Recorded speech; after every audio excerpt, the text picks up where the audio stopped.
এটা হলো জামাত ইসলামের পক্ষ থেকে দিয়েছে, এমপি সাহেবের পক্ষ থেকে দেওয়া হয়েছে। হাসানি তাহলে জামাতের ফকতন তাহলে গরিব দুঃখীরে দের জ্ঞান ঠিক আছে তো। হ্যাঁ আর কি ইয়ে নাকি ও আচ্ছা ইয়ে না সাম তাহলে পবিত্র ঈদ উল ফিতর উপলক্ষে চীনা দূতাবাসের দেওয়া খাদ্য উপহারকে এবার নিজেদের বলে চালিয়ে দিয়েছে বাংলাদেশ জামায়াত ইসলামী। এরপরই সোশ্যাল মিডিয়া থেকে রাজনৈতিক অঙ্গন সবখানে চলছে সমালোচনার ঝড়। নেটিজেনরা বলছেন এটা রাজনৈতিক শিষ্টাচার বহির্ভূত ও নৈতিক অবক্ষয়ের সবচেয়ে নিম্ন স্তরের কাজ, যা জামায়াতকে রীতিমতো একটি লোভী দল হিসেবে আরেকবার দাঁড় করিয়েছে জনতার সামনে।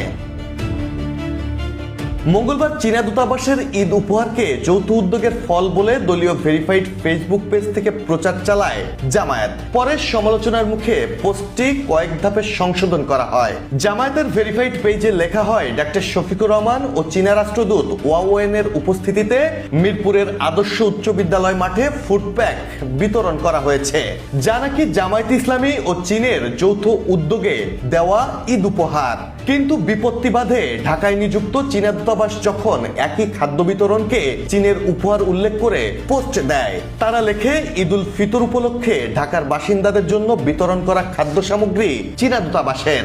বিতরণ অনুষ্ঠানে শুধুমাত্র অতিথি ছিলেন জামায়াত আমির শফিকুর রহমান।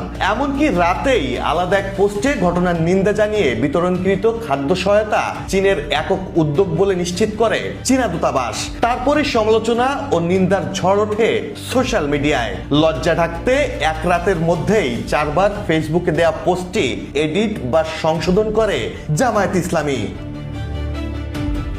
জামায়াতের এমন নৈতিকতা বিবর্জিত কাজের সমালোচনা করে আল জাজিরার প্রবাসী সাংবাদিক জুলকারনাইন সায়ের জামায়াত ও চীনা দূতাবাসের ফেসবুক পোস্টের স্ক্রিনশট শেয়ার করে একাধিক পোস্ট করেছেন, যেখানে তির্যক সব মন্তব্যে রীতিমতো জামায়াতকে তুলোধুনো করছেন নেটিজেনরা। কেউ আক্ষেপ করে লিখেছেন, আহা সৎ লোকের একই অবস্থা, জান্নাতি কৌশল। কেউ লিখেছেন, পোল্টিবাজিতে নোবেল দিন।